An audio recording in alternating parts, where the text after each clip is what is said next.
Hey, this is the Superpower Radio Show with your hosts, Brenda Major Mia Dawson. and Mia. I don't know if people realize that we are now podcasters. I don't think so. Yeah. So, listeners and viewers, if you are watching us on our YouTube channel, we would really love to make sure that you don't miss one episode. So, please give us a thumbs up, hit that bell, like, and subscribe, and you can be sure to get everything that we have coming up. And we do have a special guest with us today. We so enjoyed meeting her. We're just going to flow with it, and we know that you're going to get so much valuable information. You may laugh a bit, you may cry a bit, but you're really going to feel like this is a place where you belong. So we always let our audience know that we are not experts, that we are not clinicians or diagnosticians, but we all know and love someone who is on the autism spectrum. And we have chosen to believe that people with these special abilities really they are superpowers. And so that's why we call this the Superpower Radio Show. And so we've got a superpower guest, that's for sure. This is Tamakisha Meeks. Welcome to the Superpower Radio Show. Hi. We are so excited to hear from you. We were just talking a little bit about, actually your name. And I know that people who are listening and watching are going to say, wait, what was the name again? So pronounce it, and then tell us what it means. So it's Tamakisha. Tamakisha. And it's a derivative of a Japanese name, which means good company. Which is just perfect. Yeah, real simple. Yeah, it's perfect. There's so much to be said about a name. Then your name really, if your parents get it right and yours did, they Man. nail it, and that really becomes who you are. Yeah, absolutely. Tamakisha, what are some of the challenges that you face? You have a unique situation, which is why when we met you at a walkathon up in the Chicago area, and we Mhm. just started talking, and I just saw you just as in this sandwich situation where you've Yes. got you've got a Mhm. superpowered kid, and you have a family member who is older who you're also a caregiver for. Yes. How do you do that? Mhm. Excellent question. So yes, to kind of give you the viewers more context. So my Mhm. 10-year-old son Lance is on the spectrum, autism spectrum disorder, and my aunt Elizabeth last year got diagnosed with dementia. Mm. So it really kind of happened, you know, kind of this interesting domino effect. So Mm. she actually came to live with me when my son was diagnosed. Okay. So she was helping me care give him and Oh, working okay. therapy stuff. And when we had challenges with daycare, because when you have kids on the spectrum, when they're small, a lot of people are not skilled to deal with Mm. the outbursts and the flapping, a lot of the sensory disorder stuff that comes with kids on the Mhm. spectrum. And she stepped in big time, you know. Even into her retirement, she stepped up to help me take care of my son. And so I noticed a year and a half later, she seemed to be a little different, trouble Mm. keeping jobs, memory situations where she would ask the same questions over and over again. Mhm. Um, and my job, my one of my many jobs, but one that I'm in love with, I'm a licensed professional counselor. Okay. And so So you identified this pretty quickly then. really quickly. And of course, in my heart, I did not want that to be the case, but it Mhm. was my responsibility to get her diagnosed. And so went through the paperwork, what have you, got the diagnosis. And she still, of course, remains with me. Mm. So it is a challenge because, family members that would be mostly responsible for her don't live here. So Oh. it's me and other family members that are here can take care of her. And so how do I do it? Little by little every day. Lots of patience because I have Mm-hmm. one that's developing and Right. I've got one that's declining. Yeah. Yeah, yeah, that's an interesting So way of putting it. Yeah, yeah. yes, and so when you're in that kind of, and again, I'm a Gen Xer, so I'm actually in that sandwich generation that still has You are small the meat children there. and taking care of the elders. So I'm pretty much your statistic. But yeah, I do definitely do a lot of self-care myself. Mm-hmm. That is so important. I exercise 5 days a week. Okay. Um, I do a lot of meal prepping, so we know what everybody's eating. So a Mm. lot of preparation. We can't prepare for everything. Um, there are times where, someone's in tears. It's usually my aunt. So it's usually my aunt. And so I'll have to like stop what I'm doing, reassure her. That Mm-hmm. reassurance that I know she's afraid. I know it's Mm. scary that she's going through, but we're not going to let anything happen to her. Um, so That's like I said, as my son is growing and developing, she's declining. So wow. it's tough. Yeah. And I got a lot of support, and my own mother comes and helps her other sister, my Mm-hmm. brother helps out. So I do have a lot of support, which is really great. She goes to an adult daycare center Okay. twice a week. So that gives me a break. So how do I do it? Man, the patience of Job. Amen. As we were talking, I was thinking, okay, because we talked to a lot of people about that initial diagnosis. Yes. And you've had to deal with it twice. Yeah. So, Talk Yeah. about a double whammy. woo! Take So us on the journey of when Lance first got diagnosed. So Lance got diagnosed 2 days after his third birthday. Mm. Um, I noticed that things that were different, but as a lot of parents, well, he's still growing, he's still developing, he'll grow out of that, all those things. Mhm. Also, there's the whole cultural nuance where do I take him there? Because you're saying something's wrong with him, and there's Mm. nothing wrong with my baby. Mm-hmm. Right. However, I had a responsibility to him to at least know what's going on. So, of course, making the appointment, taking him there, and I actually sat through some of the clinical psychologists asking him questions. And of course, I even battled with that. Like, he doesn't play with baby dolls. Why are they asking him that? Yeah. My kid doesn't do that. And why Mm-hmm. would he know that? And so after, of course, they've done all their evaluations and things like that. And again, as a clinician, it shouldn't bother you, but I'm a parent first. So Mm. I had to remind myself, let me lead with, I'm a mom before I'm a therapist. And so when it gave me the diagnosis, I can honestly tell you, I was devastated. Mm. I cried a lot, a lot. Mm. I was definitely in denial because I was just convinced that those folks just want to label my baby. Okay. They just want to put a label on him. They want to make him disabled. There's nothing wrong with him, blah, blah, blah. And then he started going to a different daycare center. And I can say about at least easily 3 months, I was in denial. 3 months, I'm still not believing it. Okay. And then he goes to daycare and he's playing by himself and he's doing a lot of different things. And my eyes open, like the blinders fell off. Like, Mm. oh, my kid is a little different. Yeah. Okay. I need to go and put on my big girl panties and get Mm-hmm. my baby help. And it went on Mm. a 10-month journey to find him ABA. Wow. Yeah. I know, Mia, you had some similar feelings and experiences when Neo was diagnosed, right? Yeah, it was well, mine would have been I wanted him fixed.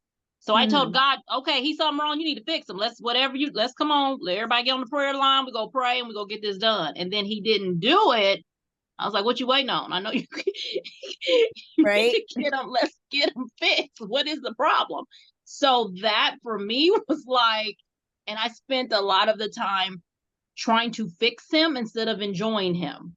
I would say those first 5, 6, 7 years, that's what it was, because I was wanting him fixed. Like, Fix. you need to fix him. Yes. I believe in the power of prayer and Jesus, so he needs to do it. And I'm like, what am I not doing that he ain't doing it? And so that was kind of mine. I felt a little bit when I went dismissive. Like, what I was seeing was not, I was a first time mom. I was a new mom, and that's how they were kind of making me feel. And I'm like, I am not crazy. I'm degreed also. I'm not, I mean, Right. I'm not, something's wrong. Like, they're kind of was dismissed. It's not, no, something's wrong. And so, I felt a lot of that. That was what I was kind of, I didn't have the denial of what I think I seen it and I knew it. I was like, but I wanted him fixed immediately. And it did not happen like that. It did not. Which I find, Mia, first of all, thank you for sharing that, because totally, I think people grieve that what that diagnosis means differently. Yes. There's a level of grief that you go through, where denial is one of the first stages of grief. Like, not really happening. In any case, Yes. So when you're looking at grief across the board, you know, in that situation, I was grieving the dreams I had for my son. I had dreams of him doing all these amazing things, and now they're all gone because of this title, this label. And like you, I was trying to fix him. That first year, I was on and popping. Yep. What does he need? We're going to do all of it. Let's go. Yeah. And missed out on precious parenting time. Yes. Absolutely did. Yes. Tamakisha, was it difficult for you, I mean, even as a clinician, to get the help that he needed initially? Absolutely. And let me tell you, the healthcare system in our country is very convoluted. And I'm saying that in the most diplomatic way. You are very diplomatic.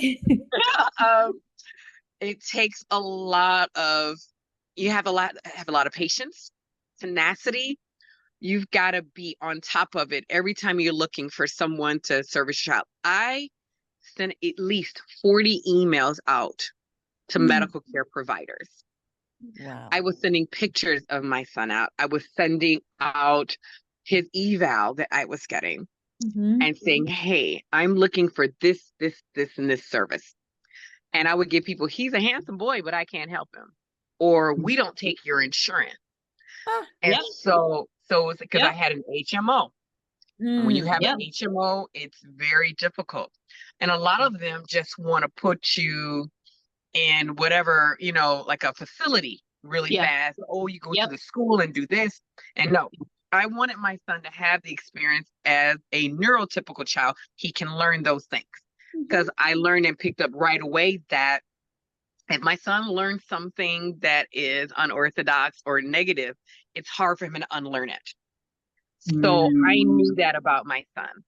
It took me 10 months and fighting with the insurance company, calling them to finally accept the company that I finally went with. So it was hard. So I can't even imagine a mom that doesn't have the resources. Is afraid to even deal with the fact that I gotta deal with this difference. You gotta, you know, have your family on board, you know, not having the support where they just give up. Or what happens a lot is that when the kids become school age, oh, you know what? He's got an IEP. They'll take care of it. No, they will not. No, they will not. IEP, and I explained that to a couple of parents that I've spoken to. An IEP is designed to get your child through school. ABA is designed to get your child through life. So when I went to my IEP meeting, I brought my ABA team with me. So we were all on the same page. And so they're like, oh, this mom's different. Yep. I'm a first-time mom. It's my only chance at this parenting thing. I'm going to do the best job I can and by him. So for the listeners out there who don't know what to do when they get that diagnosis, this is for both of you. What are some of the steps? I mean, how did you even know who to write to and what did you say? And so Mm. share a little bit of that. Go ahead, Mia. Because we're both I cringing think it's what because you it's a said lot. earlier. I think it's what you have to be on fire for it, because they're going to push you aside, dismiss you.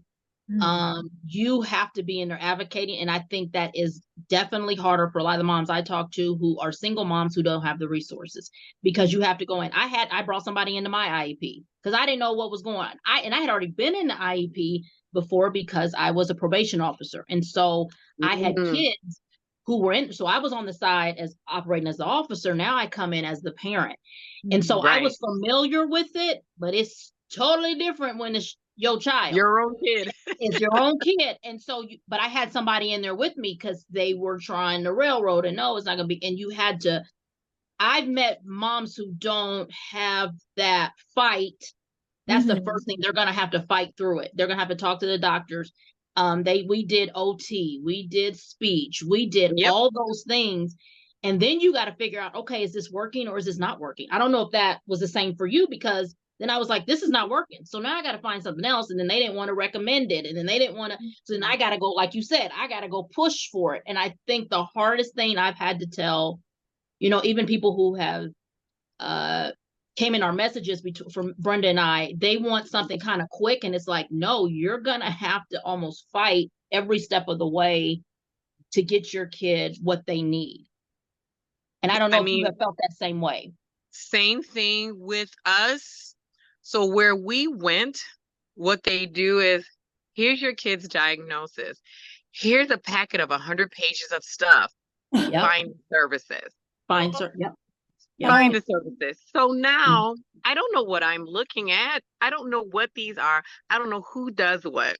So now I initially take the packet and I throw it on the floor because I'm like, I don't even know what to do. I don't know what to do with it because I don't know what to do with this at all. Yeah. And so then when I got that fight, because you definitely have to have that fight. You have to have it. Like, all right, this child needs me. He knows him. No one else but me. Yeah. So I got to do it. I got to find it in me. And so pick that packet up, took that highlighter, and I went page by page. Wow. So the first thing I did, I definitely went back to my primary, see if she had any recommendations. Yes. And so then after that, I started going down a list. I made an email, like literally an email list. Hello all. And I sent a mass email out. And before you know it, I started getting responses. So that was like my first step. So I was looking for, and again, you want to be specific on what you think your child needs, because you still know your child better than those doctors. Absolutely. You know your child better than them. Because people want to tell you, it broke my heart when I got the diagnosis and a lady said, well, he might find a good mailroom to work in when he grows up. And I said to her, wow, our expectation as our children culturally will be better than us. I said, he'll be better than me. So I'm like, I'm not even believing in all of that foolishness. Amen. So, and again, she was comparing my child to maybe her child. And again, services are different over the years. My kids have 10. So it's actually improved over time. It has. It has really. And so I wanted a program because my son was verbal. He only stopped talking he was verbal. Okay. And then between 3 and 4, I got nothing. Yeah, I got so Nehemiah stopped at 3. He had words before, and then his stopped at 3. So he had words he could see. I mean, Brenda is a witness to that. He had eye contact. She been since it was in my belly to out, and then it stopped. So his stopped like right at 3. Yeah. Yeah. My son was chatty Cathy, colors, numbers, everything. And then at 3, nothing. Grunting, banging his head when he couldn't communicate. lots of screaming. When he did speak, it was like repetitive stuff. Like his was the alphabet. So he would repeat the alphabet over and over again. Because again, clearly that was something that was giving him, soothing him, because I didn't understand. And it was times that I'd be crying, he'd be crying, we'd be sitting in the car crying together. I'm like, baby, mommy can't fix it. And you can't tell me how to fix it. So we just go cry together. So Tamakisha, but what did I it happen want, all at once, or was it like slow? Lost the words, or was it like you woke up and it was gone, or how did just that? woke up and it was gone. Wow. It was so like, why wasn't he not saying anything to me? And nothing. Wow. So it was so frightening, because I'm like, he needs speech, he needs something. And but I learned that again, people on the spectrum, you know, especially that young, it could show itself in different ways. Absolutely. And so and again, not knowing that. Right. So I wanted for him, because I knew he had language before. So I was sure that he was going to get the language back. I wanted him to have therapy at home as long as he was younger. He needed to be socialized. So I needed a therapy team that could go wherever he was. That's what I wanted.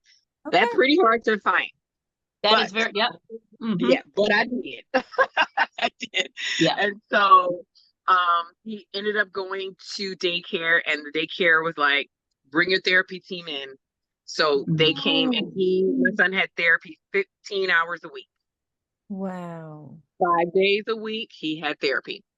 So, and to this day, he still has therapy. He's actually in therapy right now. But it's 3 hours after he gets out of school, he goes straight to ABA therapy. Which I love about this particular program. And again, the programming was improved, because I know ABA got a bad rap back in the day. It did. It got a bad rap because it was always trying to mask the kids' issues, masking them, covering them up, versus letting them be who they are. Because again, the thing that I, like I said, when we talk about what I've learned through this process, is that I can't make him something that I want him to be. I shepherd him to the person that he wants to become. That he wants to be. Yeah. You know, and so he has therapy. He knows what it is now. We're still working on acceptance. As far as, I want to be like other kids. I want to be normal. So I'm trying to explain to him, well, let's talk about what your normal is.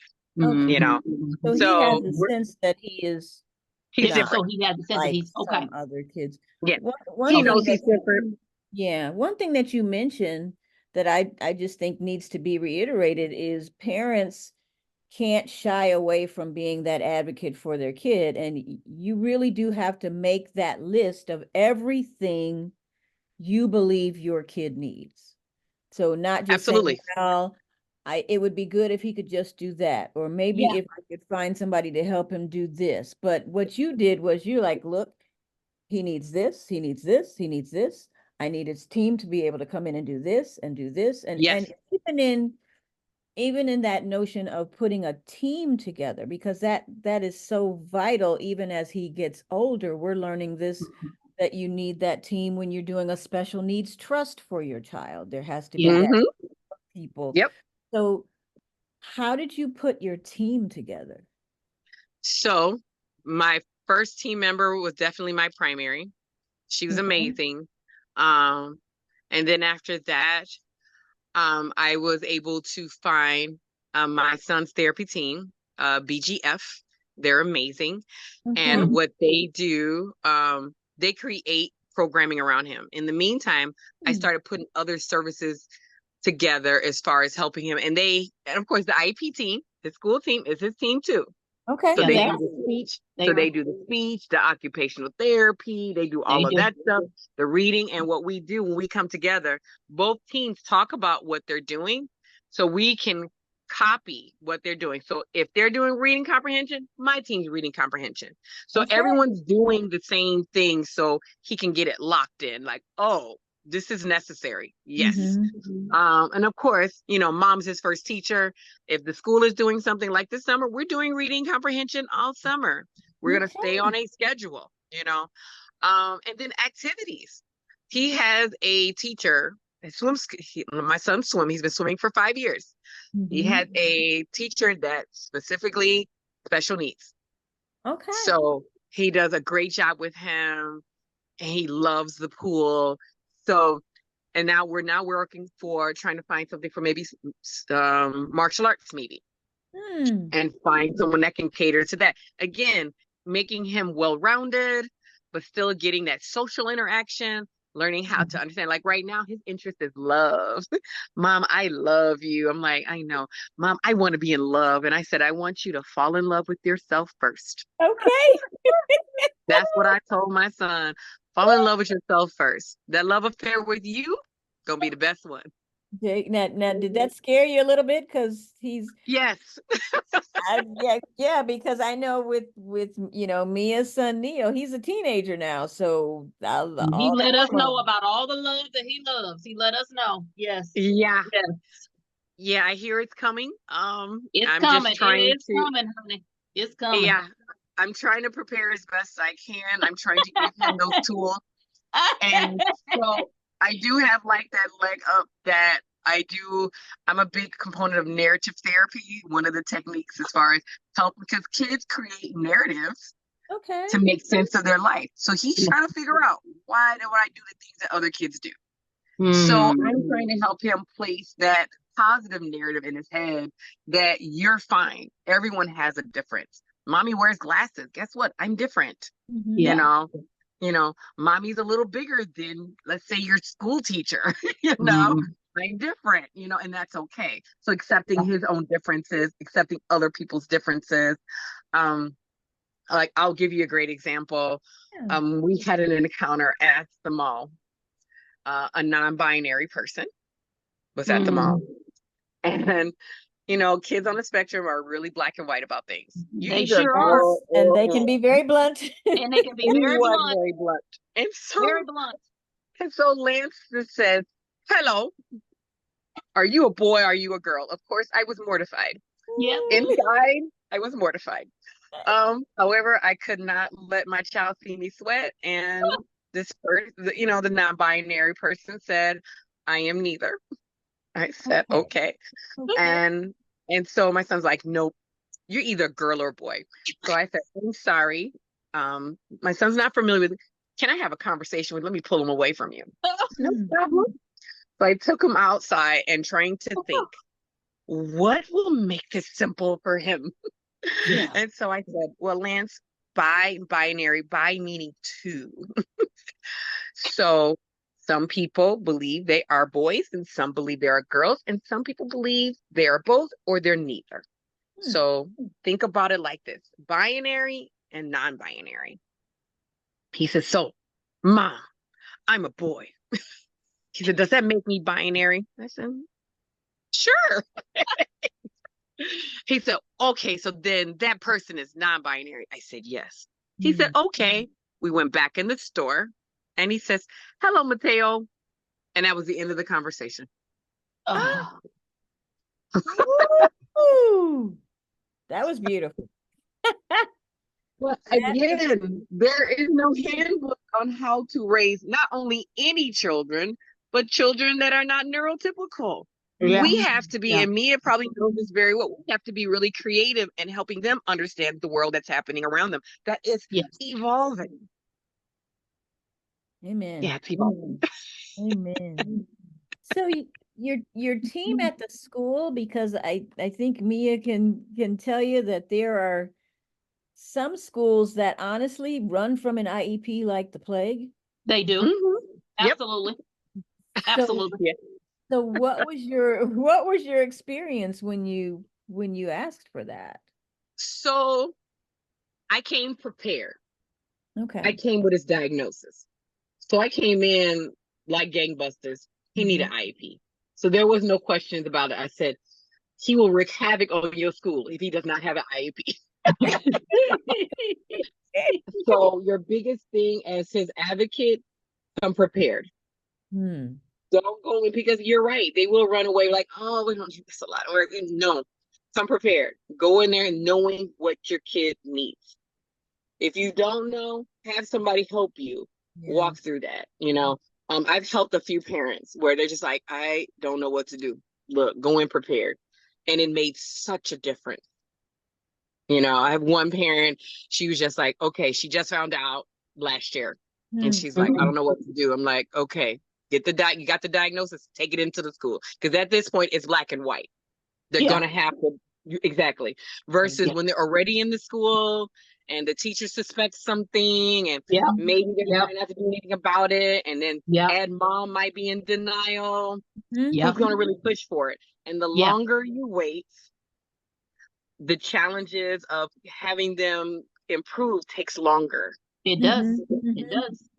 You know, and Mm. it's interesting that you said that because I'm sure we probably all know parents who are in denial and don't. Yes, I have family members that are in denial, and I Mhm. was like, I told my husband, I said, you do know something is, so what are we gonna? And we tried, and no, there's nothing wrong. And I just said, Lord, because my deal is what you just said. If we don't catch it now, it's gonna be you come back at 6 or 7. The child is very young now, 2, I think, and so you come back later. And it's like you could all this time, but there is like there's nothing wrong. And I'm like, you gotta get a hold. It's so hard to try to get them to the first step. When they're in that denial, they're in that denial piece. Yeah, You know, I think that fire is what's so important, because if a parent is in denial and doesn't know but doesn't want to deal with it, and even if the school suspects, they're not going to push the IEP onto the parent. And so they may just decide, well, you know, we're just going to tell them. And if they don't do anything, and then the parent may say, well, they didn't make me do anything. So I guess he's going to grow out of it. Or Brenda, yes, I've especially heard if that. the kid does not have any behavior issues. Because it does become an issue if it's a behavior issue. Because I remember having that when my kids, when I was an officer. So we were in there because they was tearing up the school.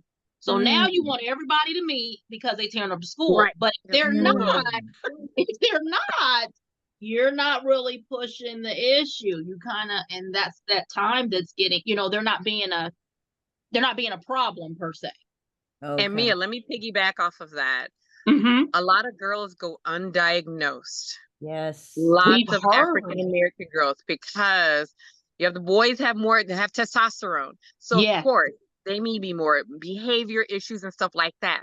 But the girls, they can be stellar in school and do everything, but they'll have some social nuances that just go under the radar. And they get diagnosed later. And now they're like, oh, she's on the spectrum. We didn't notice. Of course you didn't, because you expected this black and white behavior. Again, it's a spectrum for a reason. Yes. You know. Yes. I had a parent that struggled with that. I suspected autism, and I was and this girl was, I want to say 12. Okay. And I'm sitting there, and even myself, it was heartbreaking for me to tell this parent that I think you should get her evaluated. And the mom was not having it. She said she's here for her anxiety. I go, but there's something more going on. And of course, she said the same thing that any parent of color who does not want her child to be labeled. And she said, I'm educated. I would know if there was something wrong with my child, and literally pulled her from my care. Yeah, that was hard. That was hard. So I never know to this day if she ever got diagnosed. Oh my goodness. Goodness. Yeah, culturally, we are really hard. Brenda and I have found out we have had to be very creative. We've tried to be creative. We've tried culturally. It is really hard. It's just, they ask for the advice. They've asked a lot. They've asked Brenda and I both. But then when we're ready to sit down to give them the plan to kind of help, it's like you said, no, wait a minute. That's not what I wanted. It's hard. And we want to help part, culture. Our culture is part of it. We want to help, but it's been very difficult. It's been very difficult. Well, if anything, there's something that I read somewhere. Choose your heart. Because not getting services is going to be hard. Fighting you for the services, it's going to be hard. Choose your heart. Yeah. Yeah. Yeah. Yeah. That's good. That's And good. and you two are perfect examples of, you know, doing what it takes because you love your child, because you Yes. want what's best for your child. And Yes. so, I mean, when you look at it that way, the decision is clear. And we both know that child has potential and it's there, so it's got to come out. Now we got to figure out how to get it out. How do we help them get it out? But it's in there. And Mm-hmm. so Exactly. and if we don't deal with it, it's gonna get smaller and smaller. It's gonna get worse and worse. We got to deal with it and get it out, and we see that. And I even think for even other parents, I think they see that. I think it's just they're completely scared and frightened of Mm-hmm. what it Oh yeah. entails to do it. And Well, I mean, Tamakisha, yeah. I know you're probably seeing the same thing. What I what mean, you have to do. yeah, fear paralyzes us. Yes. Mm-hmm. Fear Yes. paralyzes us. If Yes. you are afraid, you're not going to move.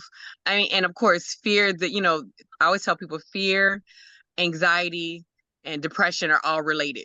They all hang out Mm, together. Okay. mm, They mm. do. And so they cousins, they hang out at the same barbecues. And Yeah. so for the most part, Yep. Same if park you're bench.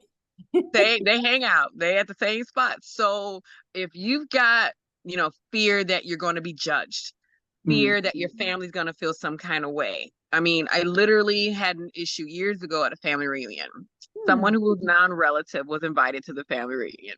Oh. And I said, oh, by the way, my kid's on the spectrum. And she said out of her mouth, I can tell I knew something was wrong with him. I'm a nurse. Wait, what? Yes. And so this is me. Let's go, Lance. We're leaving. because Wow. because again, there's judgment. Yeah, that's And the so way, exactly the way you just said that. Yeah. you fear that. Yeah. I have heard the most awful things. Does he need medication? Is he Hmm. mentally ill? Hmm. Even using the R word, Oh, and I'm Mm. just like, yeah. Yeah. And so, and of course, at some point, and again, I say the Lord is still working on me, Uh-huh. educating people Both of us. on this. Okay, educating, but I'm at a point now. There's so much information out there Yes. that it's not my job to keep educating you on Yes. autism. Yes. Yes. So like he doesn't look autistic. Well, what are they supposed to look I've like? heard that too. Yes. What is they supposed to look like? Yeah.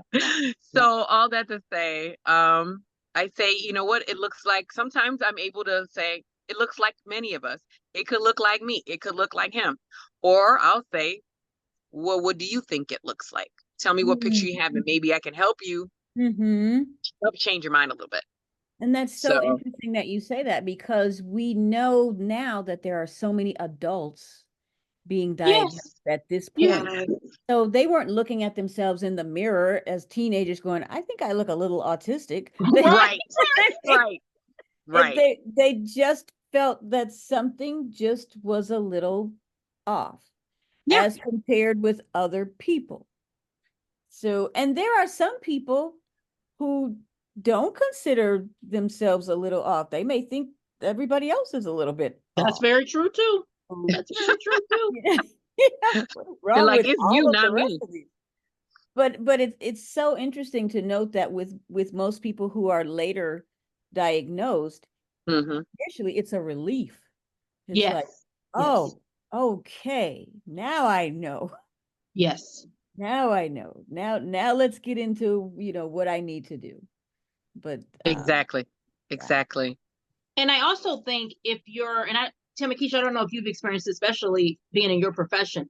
I also think if they're doing half great, like if it even looks like they're halfway neurotypical, they want to also cut the services out. Okay, we've gotten enough. We don't need to go any further to reach the goal, because I've had that happen. Well, we think he's at the space. No, he's not. What are you talking? He's not no, he's not. There's so much more. I've learned that once they start getting to teenage, they want to cut everything off now. They don't want, this is where he's at. It's not gonna get any better. I've heard all that stuff. And so it's like, you want him left at this level? No, there's more for him to learn. Let's get it. And they don't want to offer services for that too. Have you seen that happen? You know, and so the first thing we lost in our IEP was it got reduced to once a month, his occupational therapy, which I was Okay. fine with. Okay. Okay. But I made it very clear that before you guys even consider taking things away, we need, we have a right to say, hey, I want to have another meeting about it. Yes, I you're right. disagree with that, Yes. and that's why I explained to, the parent, have your team, because your team can have input.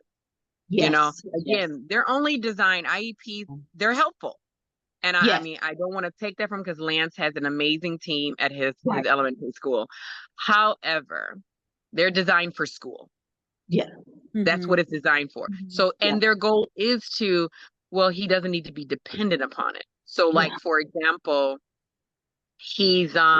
my son has an independent aide. He's Okay. had one the whole time, which is great. And so one of the ladies made mention that, oh, well, the aide doesn't have to come to the car and get him anymore. And this is me. I'm sending messages. Slowly try to get right. And sure enough, that the diverse learner teacher called me right away. She says, Mom, I'm not taking anything away. So I was going to ensure that wasn't going to happen. She called me. She apologized because she can feel my anxiety about that. Because he's going to middle school. So he's going to need that. Middle school is tough. And so I want him to get to a point where he says, Mom, I don't want this anymore. I can do it. Yes. Give him the power back. Give him now the power. And at a certain point, I think it's 12, they're allowed to come to their own IEPs. Yes. Okay.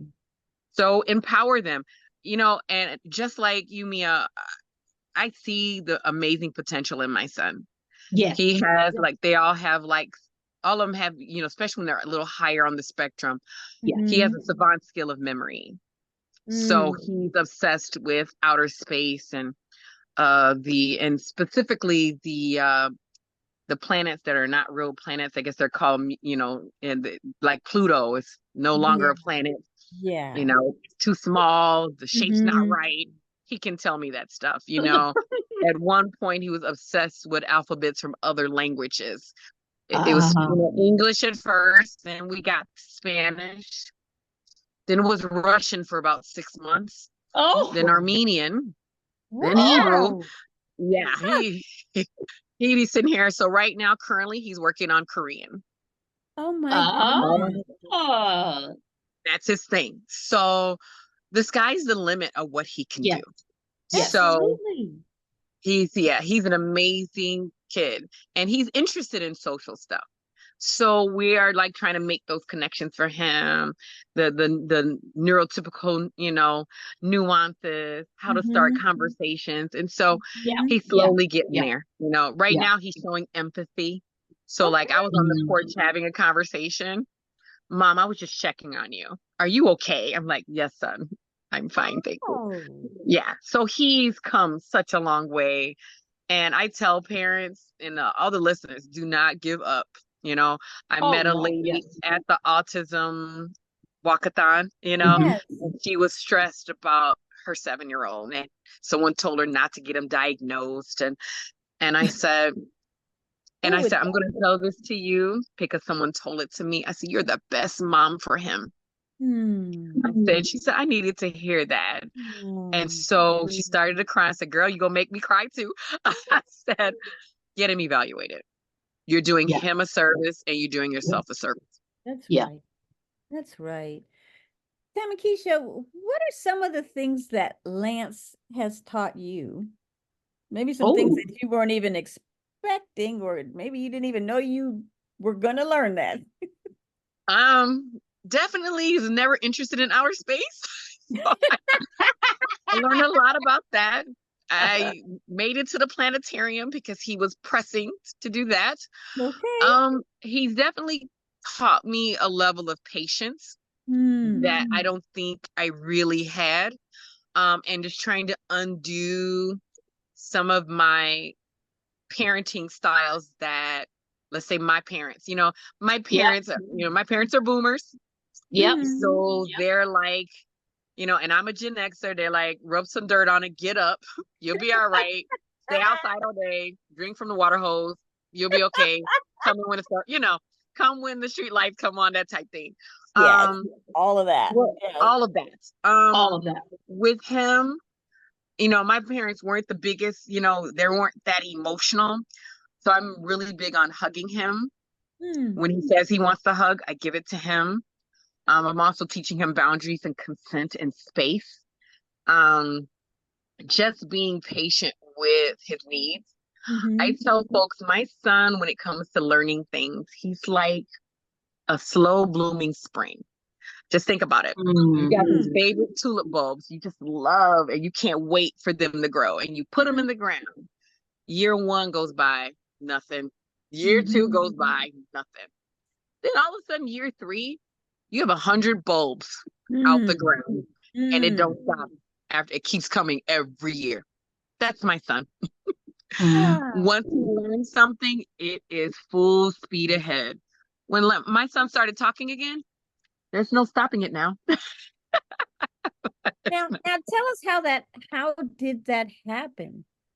Oh, yes. That's one of those stories that make you want to cry, but I'm gonna press through this one. You got tissue. Yeah, tissues. So that year it was really tough. Like he wouldn't call my name, and banging his head, just screaming, grunting, things like that. So one day we're in the car, and again, I'm used to him not speaking, so I wasn't expecting anything. Okay. And we pull up to a stoplight, whatever, and he says, "Mom." Whoa. And I said, "Whoa." I pull over and I turn around and I look at him. I say, "Say it again. Say it again." And he looked at me confused, like, was that the right thing to do? And he's like, "Mom." And I was like, oh, I'm bawling out of control, crying because he said my name. When people are like, oh, well, my kid's been saying, I say, you know what? My kid's been saying my name for a long time. When you've almost never heard it. When you never, you never heard it. Like he would, say, dada and, ma with the sound, but not really call my name. And he would talk, but like he would talk like, what 18-month-old would talk, or maybe a 2-year-old would talk. When he got to 3, it was nothing. And then he called my name.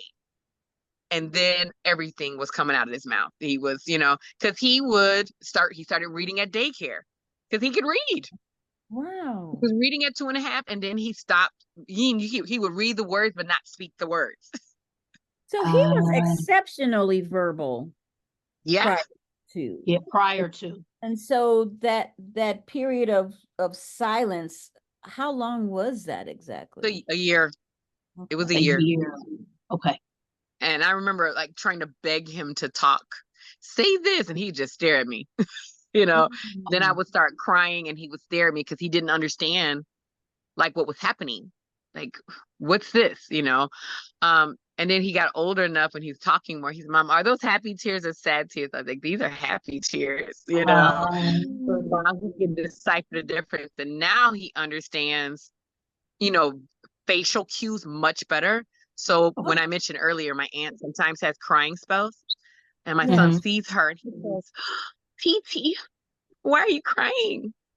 And she says, "I don't know." I said, "She sometimes doesn't remember sometime, Lance." And he says, "That's okay, Titi. I'll help you remember. Can I give you a hug?" And of course, we're all hugging. It gets to be really emotional around here. So yeah, it was a year. But I'm so happy that I had that moment. I tell folks, we as special needs mom, we don't take these little things for granted. I got excited just August. He was able to tell me what he had for lunch at school. I would ask him all the time. He wouldn't tell me anything. He said, "I have food." Food? I was just like, "What kind of food?" He said, "Lunch food." I was like, okay. Right. I was like, "Give me details." Right. Right. So finally he said to me, "Mom, they had peanut butter and jelly and milk." I said, "What did you have?" He said, "I had my cheese sandwich in my bag." Okay. Yes. So just celebrating those little victories. And then, of course, this year, even though they did not take it as IEP, because I said not to, I let him walk in the building by himself now. They still walk him to the Okay. car, but when I pull up, he gives the aides high fives and he walks in the building. Okay. So, but again, if anytime I say, "Hey, bring the aide out here," she'll come out. Okay. Gotcha. So just trying to get So him you're his kind of independence. getting to that point where he's got to get some independence. Exactly. Mhm. And I get it. I mean, I'm a mama bear. I've turned down the helicopter. I mean, the helicopter was really bad earlier on. But Yeah. now mama bear is like always watching, always hovering, but I'm trying to do better regarding that and giving him his independence. And sometimes he falls apart and we just pick him back up and we're going to Right. try again. Like he can order his own food now and he's very Oh. specific. He was Oh. like, we went to Cooper's Hawk yesterday. And so he tells the waitress, I would like a cheeseburger, no lettuce, no tomato, no mayo, no onions, no pickles, just cheese, And mustard. the meat, he just wants cheese and the meat. He's like, okay, he knows exactly what he wants. I say, let him order his food, Okay. So really proud of and he's 10. So we're coming along with things. Even music. My son only liked nursery rhymes for the longest time. Now he's picking up on certain songs he likes. So I listen to reggaeton. It's one of my favorite like that music. So there's a couple songs he likes. He likes, pop music, Okay. I had to find the clean versions because he will sing all the words. Okay. I'm like, yeah, let's not sing the explicit version of Cake by the Ocean. Right. Can we not do Oh, yeah. Yeah. All right. What do you see for him? What are some dreams that you still have for him? And honestly that in your heart's eye that he is going to accomplish. So I believe that I'm hoping there's a hope and then there's a belief. Okay. Okay. Because again, as a parent, you do hope. Like I hope he goes to college because I think that he's gonna find that thing he knows he loves and he needs to know how to get there. It Mhm. might be through school. I know a lot of them don't finish college. Right. Right. I know a lot of them don't. Right. But I know he's gonna live on his own. That I know. He's gonna live on his own. How he's gonna live on his own, that's the thing that we're working at. Like, okay, I don't want him to, just, and again, whatever job he gets and he's in love with it, that's fine. But I want him to be a sustainable adult. I want him to be able to understand that you got to pay bills. I want him to understand those things. However, it's just finding that thing he's in love with. I Yeah. think he's gonna want to be on his own and be independent because even now he's doing little nuances. Mom, I got it. Mom, I got it.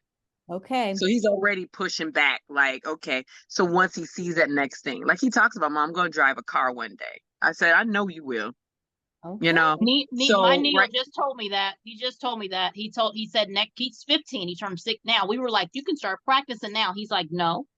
When I turn 16, I'll start the whole process then. Yeah, he See? just said that he wanted to drive a car.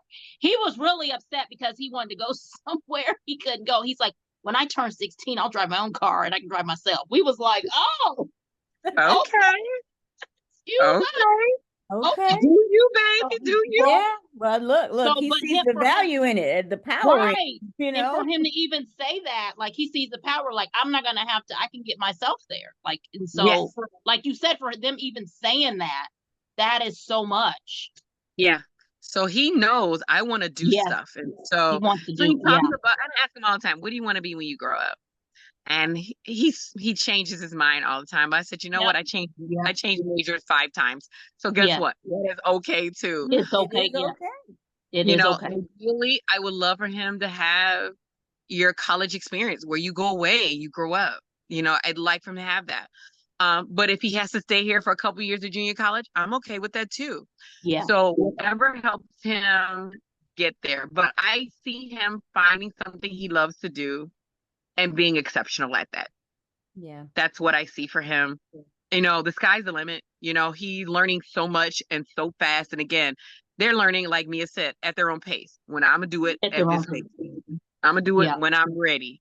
And when I'm ready, Yes. I'm gonna show you I'm really ready. And Yeah. they go all in. So like Yeah. that slow bloom in spring I tell you about, that's my kid Yes. going all in.